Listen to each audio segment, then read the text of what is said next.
Deixa eu compartilhar aqui a minha tela com vocês.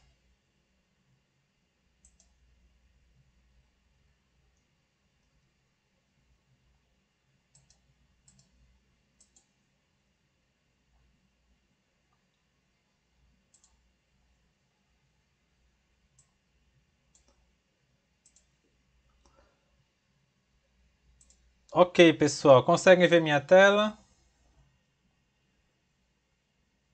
Consigo sim. Tá.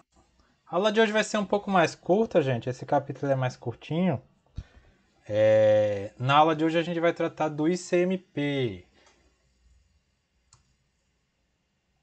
ICMP, gente, significa Internet Control Message Protocol, ou Protocolo de Controle de Mensagem de Internet. Ele é um protocolo, se a gente for tratar no contexto somente do IPv4, ele é um protocolo que vai permitir a gente analisar questões de conectividade, erros no trajeto de um roteador para outro, tempo de latência para uma mensagem chegar num destinatário, a verificação de conectividade dentro da própria rede local ou numa rede externa. Já no IPv6 com o ICMP versão 6, ele vai ter outras atribuições dentro daquele contexto de anúncio de roteador, solicitação de roteador e também de descoberta de vizinhos, que vai substituir o que é usado no IPv4, que é o protocolo ARP, tá bom? Mas basicamente o ICMP é usado para relato de erro diagnóstico dentro do contexto de conectividade em uma rede local ou em redes remotas. O ICMP ele vai enviar uma mensagem para o receptor quando o destinatário da mensagem não conseguir receber essa mensagem, ou se no meio do caminho tiver algum problema, etc. O ICMP versão 4 é o que é utilizado para o IPv4 e o ICMP versão 6 é o que é utilizado para o IPv6 e, como eu falei, tem as funcionalidades adicionais.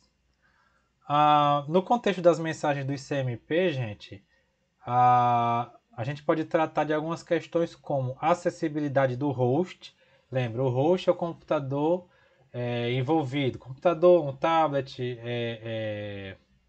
o smartphone, certo? Destino ou serviço inalcançável e tempo excedido. Não se preocupem se vocês estão achando esses parâmetros um pouco fora de contexto, mas até o final da aula vocês vão ver o contexto desses parâmetros, tá bom? Tratando agora de acessibilidade do host. Vejam bem, quais são as ferramentas que são utilizadas pelo ICMP? O ping e o traceroute, certo?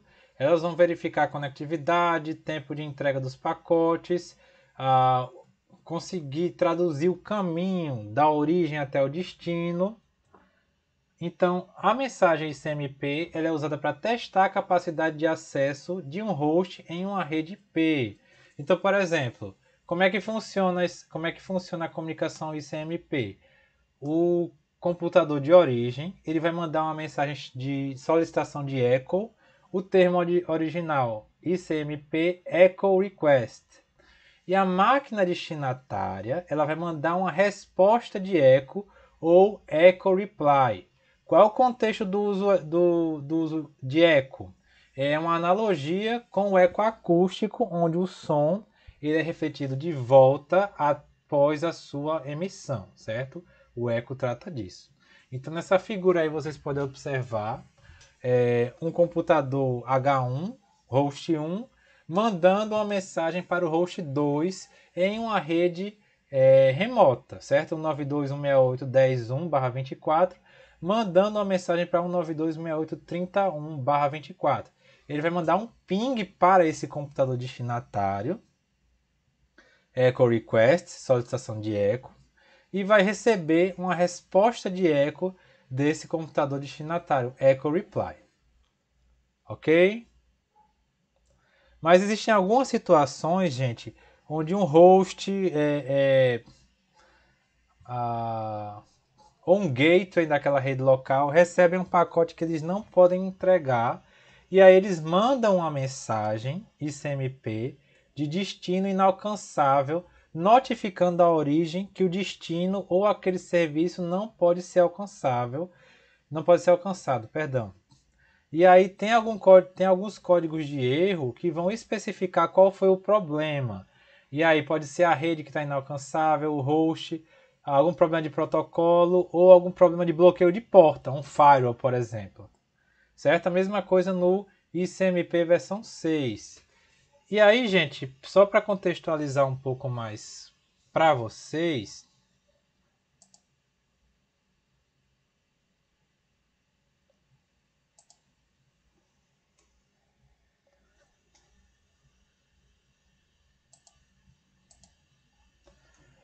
a gente tem esse cenário aqui do Packet Tracer, tá bom? Onde nós temos aqui essa primeira rede. Estão conseguindo ver, pessoal? Me responda, por favor, me dê um feedback. Eu tô. Eu tô sim, professor. Certo. Olha só, a gente tem aqui essa primeira rede, o 92.168.10.0/24, duas interfaces do roteador, gigabit 00, gigabit 01, onde esse link aqui entre esses dois roteadores a gente vai ter essa rede 10.20.00/16. Esse aqui é ponto 1, esse aqui é ponto 2, certo? Esse segundo roteador na sua na sua interface Gigabit Ethernet 0/1 vai ligar essa rede aqui, 172.0.0.8. A sua outra interface Gigabit 0/2 vai estar ligado a esse outro roteador aqui na rede 205.60.10.10/24, ligando aqui a última rede 20.30.00/16, certo? Esse é um cenário onde eu posso fazer alguns testes de ping e traceroute, tá bom? E aí, pessoal, o que foi que eu fiz aqui? Eu mandei um ping para 172.0.0.3. E aí, o que foi que eu fiz? Eu alterei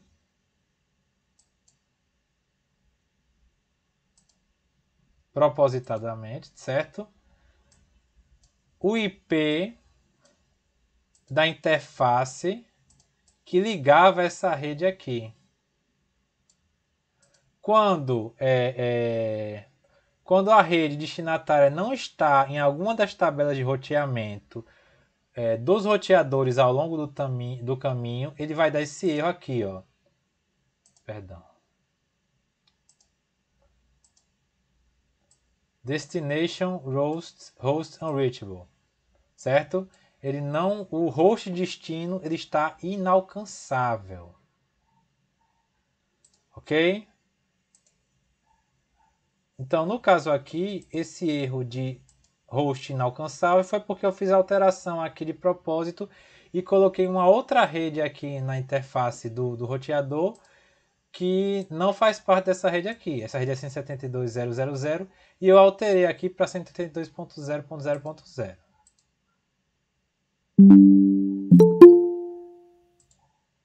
Lembrando, esse modo aqui é o modo fácil, mas aí a gente tem os comandos que a gente executa para fazer a configuração, as configurações das interfaces, que é por meio da interface de linha de comando, tá certo? Muita gente sofreu nas aulas práticas com relação a configuração via interface de linha de comando, e aí eu recomendo a vocês que reforcem isso aí, reforcem o aprendizado na interação com o Cisco iOS, tá certo? Para que vocês não tenham prejuízo, principalmente nas avaliações finais, que vocês vão ter que mexer nisso aqui, tá bom?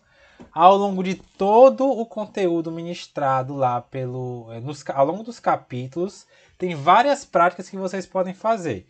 E qualquer dúvida que vocês tiverem, eu estou à disposição, tá bom?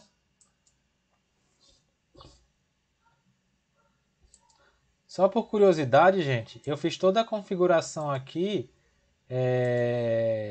por meio de rota estática. Certo? Então, por exemplo, dessa primeira rede aqui, perdão. eu coloquei a rede, uma das redes de destino, essa daqui, e a interface por onde ele vai passar no roteador seguinte do próximo salto, que é essa daqui. E aqui a mesma coisa. Alcançar a rede 172.0.0 por meio da interface 10.20.0.2, que é essa daqui. Se eu for pegar nesse outro roteador aqui, a rota estática, eu coloquei as duas redes destinatárias. 172.0.0.8 por meio dessa interface aqui, ó. 205.60.10.1 e também 192.168.10.0/24 por meio da mesma interface. Tá bom? Na verdade, essa daqui, perdão. Continuando aqui, pessoal. E aí eu não sei se vocês lembram na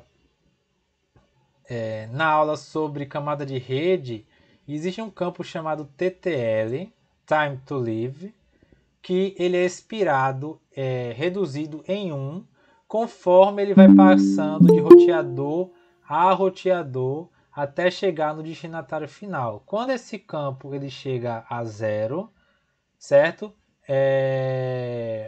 Uma mensagem de tempo excedido, ela vai ser enviada para a origem. E aí o que foi que eu fiz aqui, ó, no mesmo exemplo do Packet Tracer? Eu mandei um ping para 172.0.0.3. Corrigi aqui o IP, certo? E mandei um ping para cá, 172.0.0.3. Só que o IP que está configurado é 172.0.0.2. Então ele não vai obter a resposta, por quê? Porque essa estação aqui... Eita, um monte de janela, eu acabo me confundindo. Essa estação aqui, certo? Ela não existe, ela não está endereçada.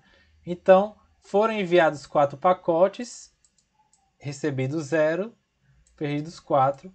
O tempo excedido foi alcançado. Por quê? Não teve nenhuma resposta, porque não existia nenhuma estação com o endereço cujo ping eu mandei.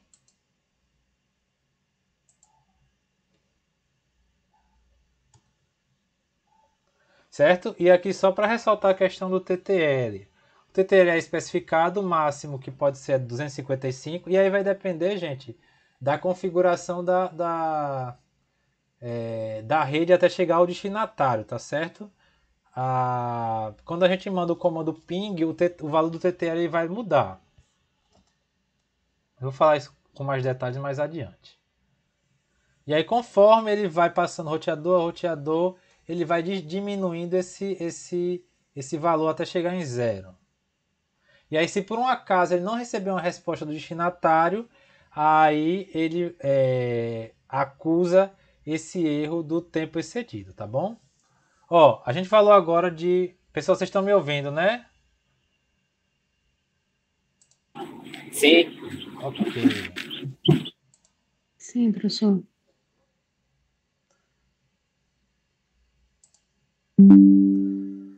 Bom, a gente falou agora de... muito voltado para a questão de conectividade, de erros caso um destino não seja alcançado. Mas agora a gente pode tratar um pouco da questão do ICMP versão 6. O ICMP versão 6, pessoal, além de tratar dessa questão de conectividade, de verificação se a interface está ativa, a verificação da quantidade de roteadores da origem até o destino, o ICMP versão 6 ele tem aquelas funcionalidades de atribuição de endereço IPv6, como o Unicast Global, e também um protocolo de descoberta de vizinhança, ou de descoberta de vizinho, que é o Neighbor Discovery Protocol. Então, nesse contexto, pessoal, existem as mensagens que são enviadas pelos roteadores e as mensagens que são enviadas pelas máquinas. Mensagens enviadas pelos roteadores, mensagem de solicitação de roteador e as mensagens de anúncio de roteador. Router Solicitation e Router Announcement. Eu não sei se... eu acho que é announcement. Peço perdão se eu me confundi na tradução, tá bom? E aí tem as mensagens de solicitação de vizinhos, Neighbor Solicitation e mensagem de anúncio de vizinhos, Neighbor Announcement, certo? Agora tratando das mensagens, primeiro falando dos roteadores. Mensagem de anúncio de roteador. Bom, o roteador ele vai mandar uma mensagem, certo? Permitindo que, pessoal, eu estou para as máquinas que estão disponíveis na rede, para o uso do Slack, e aí vocês lembram que a gente viu lá todos aquelas metodologias para atribuição de endereçamento IPv6, certo? Inclusive as variações stateless e stateful. E aí o roteador ele fica lá anunciando para o pessoal, para as máquinas, que ele é o roteador e é possível usar o protocolo para criar um endereço unicast global IPv6. E aí ele também informa qual é o link local dele e que pode ser usado como gateway padrão. Após isso,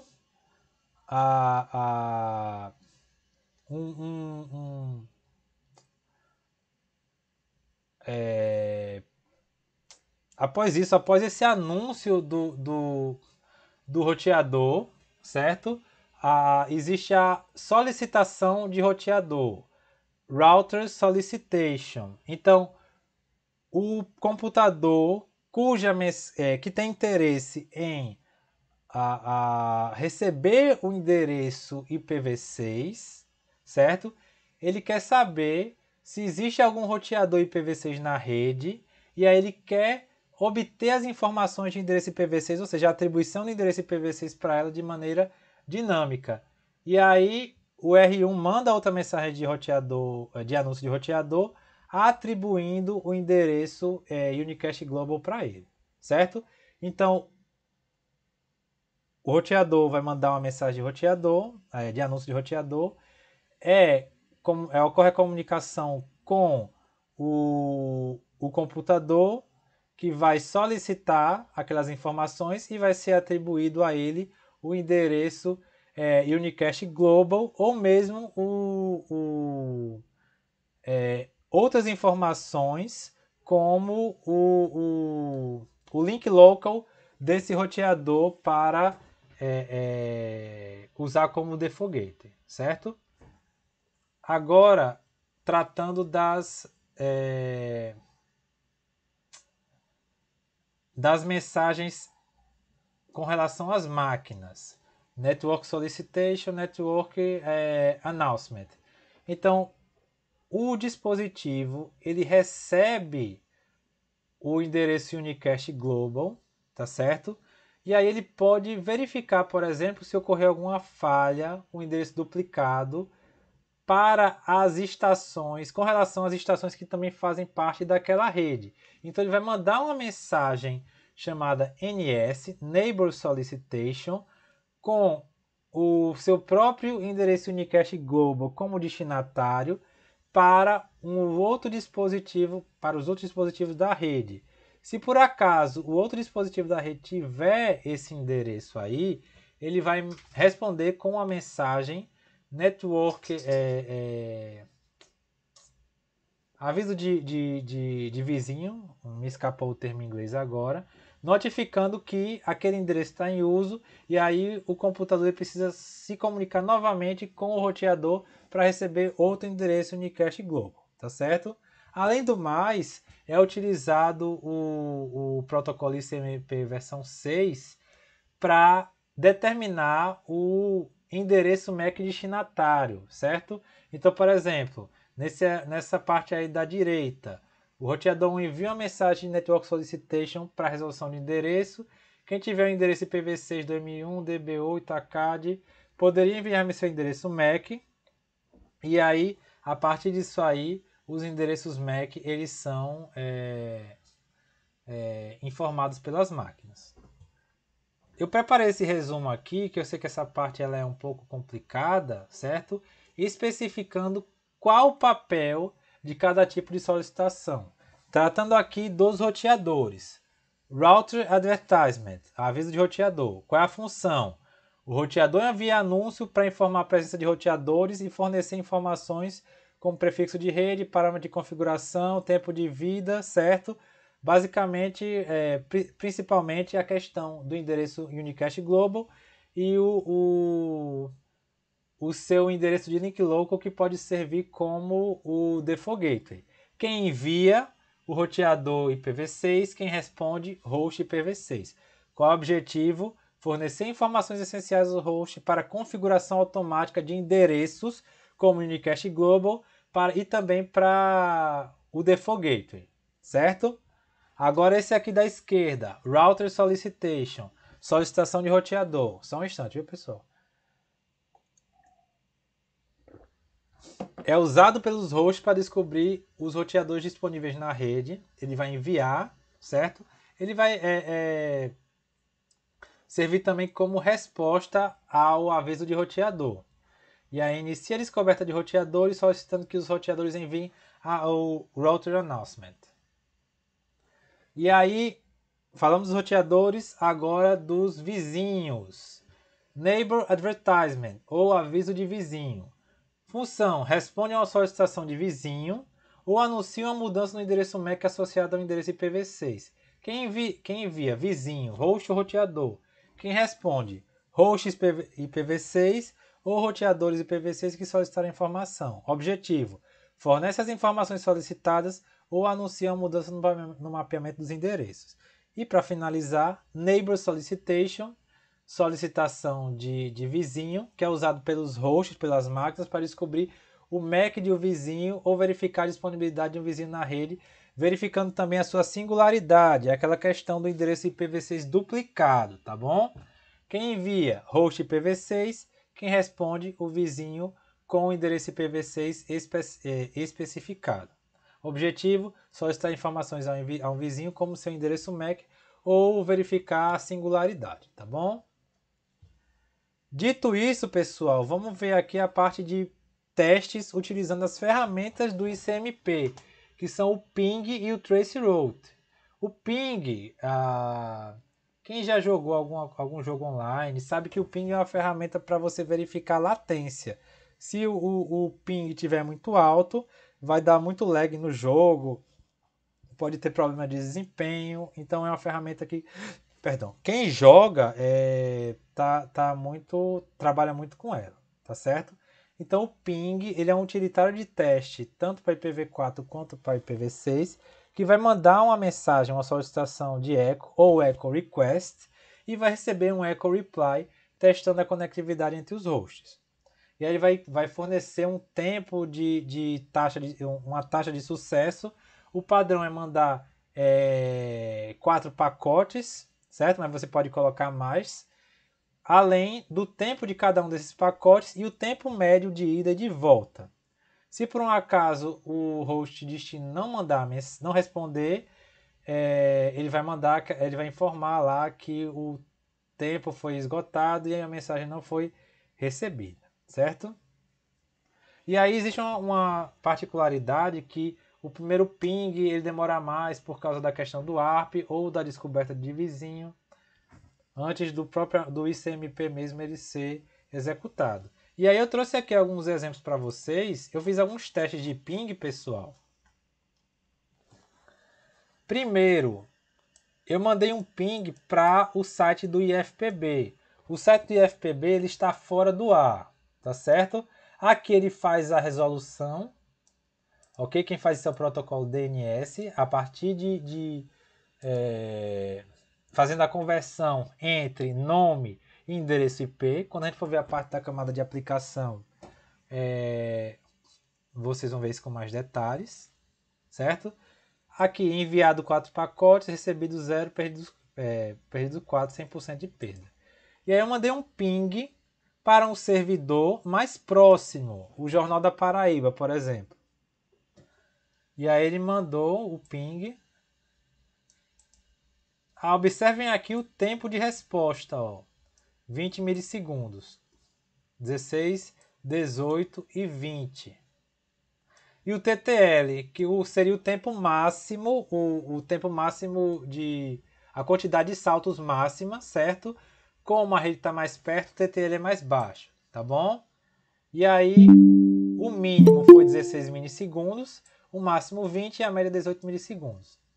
Eu tentei dar o ping para o amazon.com.uk, só que esse endereço aqui não existe.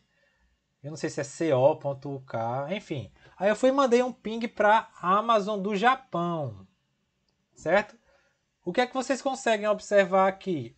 O tempo bem maior. Por quê? Porque está mais longe. Apesar de que está na faixa aqui de milissegundos. E o TTL especificado, como ele é mais longe e passa por mais roteadores, a tolerância é maior, o TTL é maior. Tá certo? Porque quando o TTL zerar, ele vai dar aquele tempo excedido. Tá certo? E aí, o tempo mínimo 189 milissegundos, máximo 192 e aqui a média. E aí você tem como alterar a quantidade de echo requests que você pode mandar por vez. O padrão é 4, mas se você colocar, por exemplo, -N, -8, isso no Windows, e eu acho que no Linux é -C, certo? Eu estou aposentado do Linux já faz alguns anos, quem mexe muito com o Linux é o professor Pedro Filho.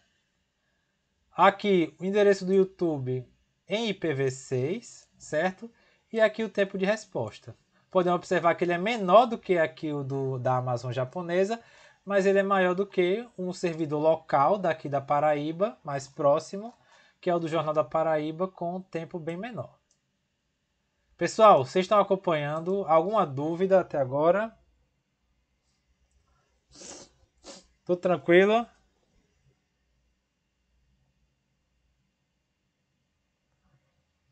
Alô? Beleza. Tudo certo. Vamos fazer uns Oi, testes de professor. PIN. Oi, Natália. O meu fone que tá com problema aqui, professor. Você não está conseguindo ouvir, não, é? Tô sim. Agora eu tô. Vamos fazer uns testes de ping aqui. Vamos ver se tem alguma diferença no simulador. Porque estão tão próximas, mas vamos fazer aqui. Eu vou mandar um ping para o meu default gate aqui primeiro. Que é 192.168.10.1, tá certo? Ping 192.168.10.1. O TTL está usando como padrão, default 255. 1 milissegundo. Vou mandar um ping aqui para esse PC4, que ele está com 20.30.02.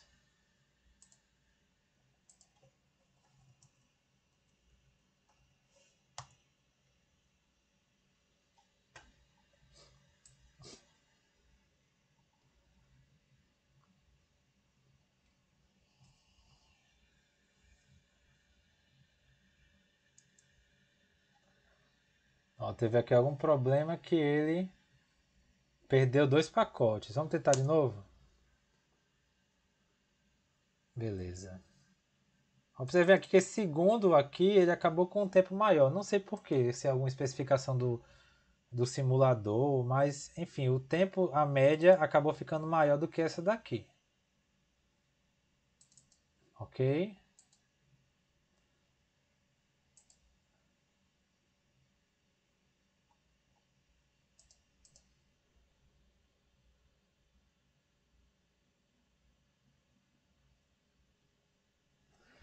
E aí você pode testar também um ping para sua interface de loopback, certo? Para 127.001 no IPv4 e 2.2.1 no IPv6. E aí, mas o loopback é uma interface virtual. O que que eu faria o teste? Se por acaso tiver algum problema no drive da sua placa de rede, algum problema de configuração no seu firewall ou na própria pilha TCP/IP implementada pelo seu sistema operacional, esse ping aí ele vai falhar, ok? E aí, se por acaso você tiver que fazer um teste no software, em algum software que você implementou localmente utilizando o 127.001, o localhost não, perdão, loopback. você tem que verificar qual é o problema, porque aí o teste local você não vai conseguir realizar. Ok? Um recurso interessante que o pessoal usa bastante é o ping no gateway padrão. Por quê? Porque o gateway padrão, eu quero testar a conectividade aqui da minha própria placa de rede. O ping no gateway padrão é interessante por quê? Porque o gateway padrão está sempre ativo. Certo? Então, sendo o ping para o gateway padrão feito com sucesso, mostra que o seu host e a interface do gateway padrão está com problema. Se por um acaso tiver algum ocorrer uma falha da comunicação do ping com o gateway padrão e outros hosts você conseguir pingar, então a interface do gateway padrão está com algum problema. Como assim? Vamos simular aqui um erro. Eu vou mudar o meu gateway padrão de 192.168.10.1 para 10.0.0.2.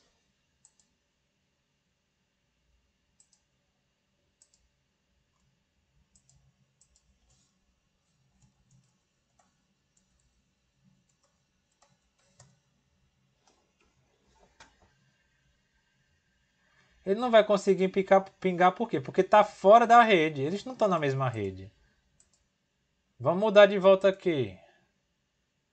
192.168. E eu estou fazendo isso aqui só para ficar mais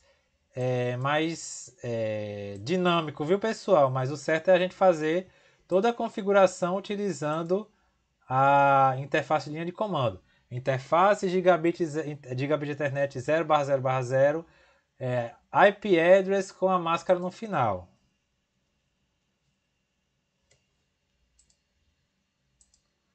Reestabelecer aqui, ok? Ó.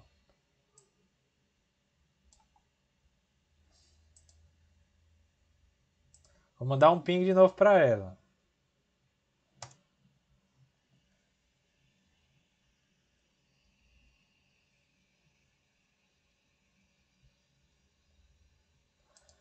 Deu certo. Vamos fazer o seguinte, vamos desativar a interface. Tiramos o cabo. Testar novamente.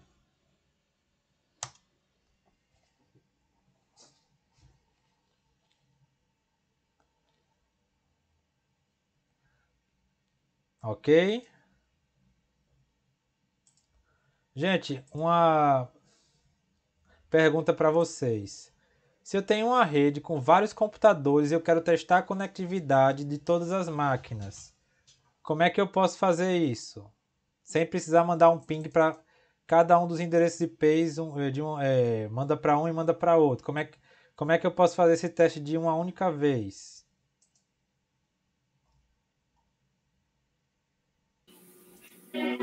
Um CMD IP confundir wall. Não, um ping para, por exemplo, eu tenho vários computadores aqui nessa rede. Digamos que tem mais 5. E eu quero mandar um ping para testar a conectividade das interfaces. Para qual endereço eu posso mandar para mandar só uma vez para testar para todos? Endereço de broadcast ali. Isso, muito bem. Ok, pessoal? E aqui só para ressaltar o ping para o gateway padrão. Manda uma solicitação de echo request, manda um echo request e recebe um echo reply do gateway padrão, tá certo? Agora um ping no host remoto. O ping no host remoto ele vai depender, pessoal, vai depender dos roteadores intermediários. Ok? E aí, esse ping esse ping para testar a comunicação com o host remoto, ela vai também verificar conectividade nos roteadores envolvidos, certo? Agora tem uma particularidade, gente, que muitos administradores eles proíbem o uso do ICMP. Então, por exemplo, lá na rede do IF do meu campus, não dá para mandar ping para as outras máquinas. Por quê? Porque essas mensagens CMP elas são muito utilizadas para os chamados probe attacks, ataques de sondagem. Como é que isso acontece? Esses ataques de sondagem, eles verificam as portas que estão abertas, eles verificam a configuração de endereço IP e permitem a invasão da rede, certo? E são todas mensagens ICMP, tá bom? Agora falando do traceroute. O traceroute, pessoal, ele vai mostrar o caminho entre dois hosts, uma origem e um destino, fornecendo os endereços dos roteadores intermediários até chegar lá no destinatário. Se por acaso houver uma falha de um roteador nesse trajeto, ele mostra um asterisco, ok? E aí verifica-se que esse roteador está com algum tipo de problema. E aí eu vou mostrar aqui para vocês o traceroute que eu usei, ó, para jornaldaparaíba.com.br. E aqui estão os endereços. Esse aqui é o meu gateway, certo?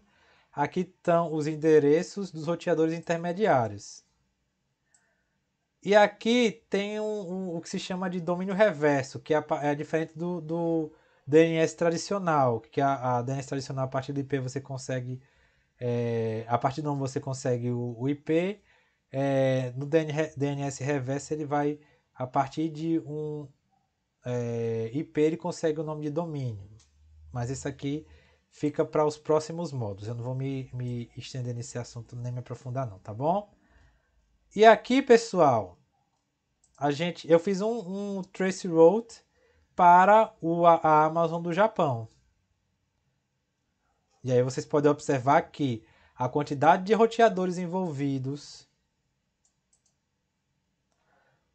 Esse de Fortaleza aqui, ele mostra que o servidor de Jornal da Paraíba ele não está hospedado nem aqui. Olha só que interessante. E aí vocês podem observar que alguns roteadores usados no caminho, eles estão com algum problema e eles tiveram que usar outra rota. Estão vendo aqui? E no final ele nem conseguiu concluir, porque o máximo especificado são 30 saltos. Mas vocês podem observar que envolve a quantidade muito maior de roteadores. Como é que é a metodologia, pessoal, da comunicação utilizando o traceroute, o teste do caminho de uma origem para o destino, listando os roteadores intermediários? A primeira mensagem que é enviada pelo traceroute tem um valor TTL1, e aí ele vai para o primeiro roteador, atinge o tempo limite no primeiro roteador, e aí o roteador envia uma mensagem de tempo excedido. E aí essa mensagem é devolvida. E aí o traceroute vai aumentando progressivamente o campo do TTL, certo? O traceroute, para cada sequência de mensagens. Isso vai fornecer o rastreamento ao endereço a cada salto, a cada medida que os pacotes vão expirando e vão sendo retornados, esse TTL vai aumentando até alcançar o destino ou atingir um valor máximo pré-definido, como no caso aqui que a gente colocou, que foram 30 saltos, tá certo? Aqui um resumo do traceroute. O traceroute vai mandar o pacote ICMP Echo Request com o TTL geralmente definido como 1. O TTL especifica o número máximo de saltos que eu tinha falado para vocês. Ele é recebido pelo primeiro roteador, que vai decrementar o valor em 1. O TTL vira 0. Quando o TTL vira 0, o roteador descarta o pacote e vai mandar uma mensagem de Time Exceeded. Quando o roteador recebe o pacote com o TTL 0, ele vai mandar uma mensagem CMP Time Exceeded de volta para o remetente, quem mandou a mensagem, certo? E aí o traceroute vai mandar outro pacote de CMP Echo Request com o TTL maior incrementado por 1. Esse pacote vai ser destinado ao próximo roteador da rota e aí ele vai avançando um em um, o processo vai sendo repetido até que o destino seja alcançado, ok? E aí ele vai revelando os roteadores intermediários. É assim que ele consegue o IP de cada um dos roteadores, certo? Quando ele vai listando aqui, ele está recebendo esses ICMP Echo, o Time Exceeded de volta. E aí vai incrementando o TTL em 1 até chegar no limite ou no computador, no roteador destinatário. Ah, por que o TTL tem limite? Porque imagina aí que tem um roteador que está fora do ar, uma rede que está fora do ar. Ele ia ficar ad eterno tentando mandar essa mensagem. Ok?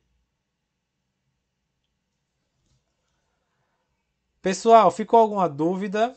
Ó, para esse conteúdo aqui, tem 3 vídeos lá daquele. Ah, antes de eu finalizar, vamos fazer um teste aqui usando o Traceroute para os computadores intermediários, para os computadores aqui dessa rede. Trace RT 203002.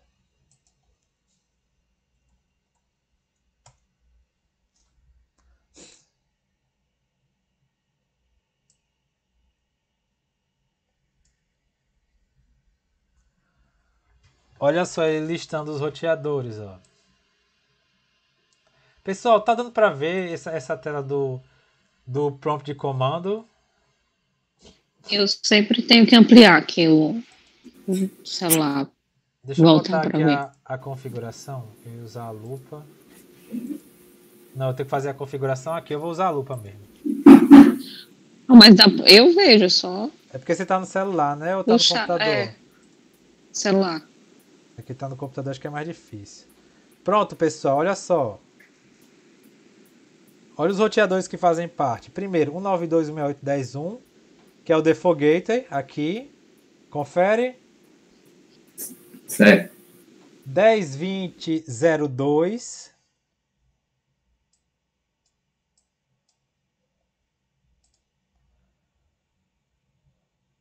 .10.20.02 é esse cara aqui. Ok, confere. Eu me embanando todinho quando eu abro essa lupa. 205.60.10.2. 205.60.10.2. Que é esse cara aqui. Certo? Do terceiro roteador.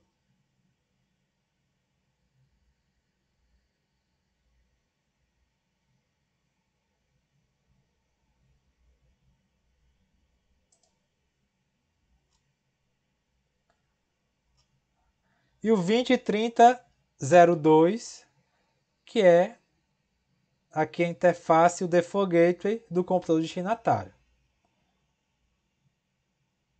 É? Não, perdão, gente.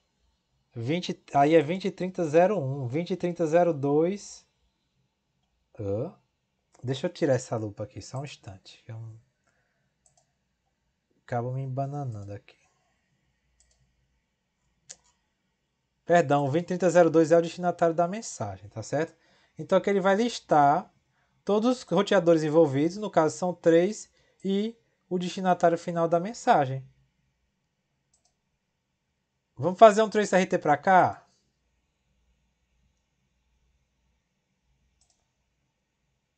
Vou fazer desse aqui, ó, para esse computador aqui, tá bom? Trace RT 172.002.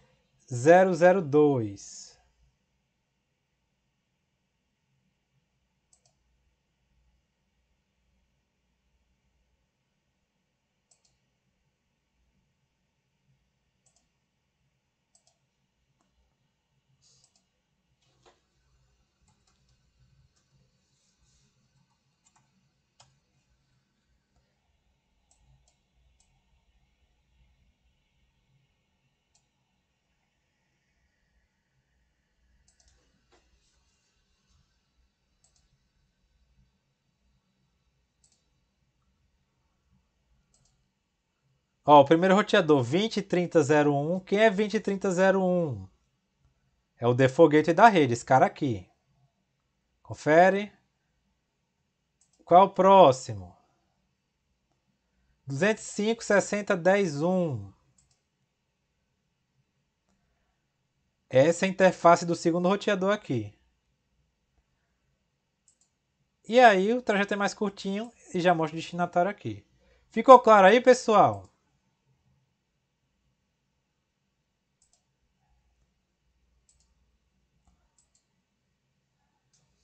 Gente,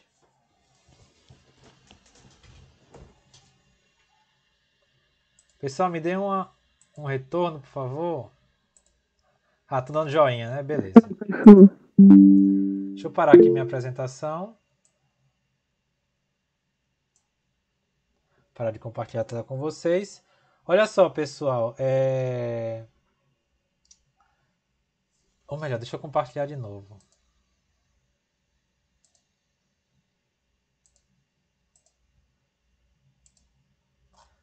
Estão vendo minha tela?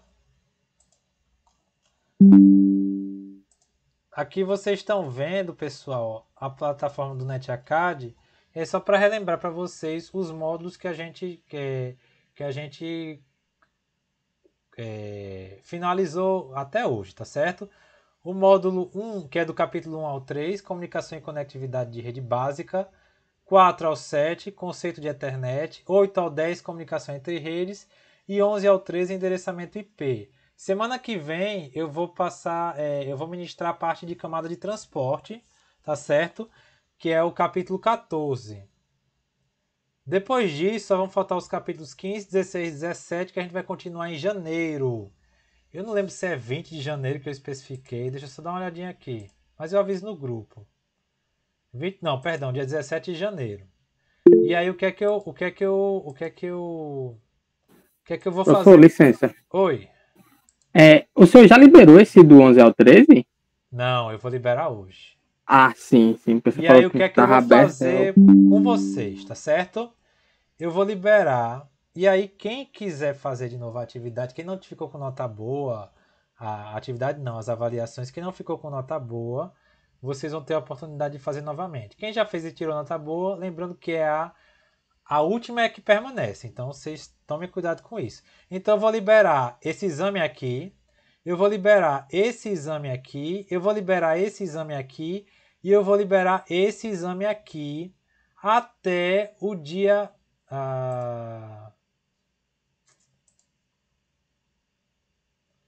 até o dia 15 de janeiro, tá certo? Então vocês vão ter um mês aí para fazer, quem quiser fazer novamente, todas as avaliações e vai estar liberado para todo mundo. Por quê?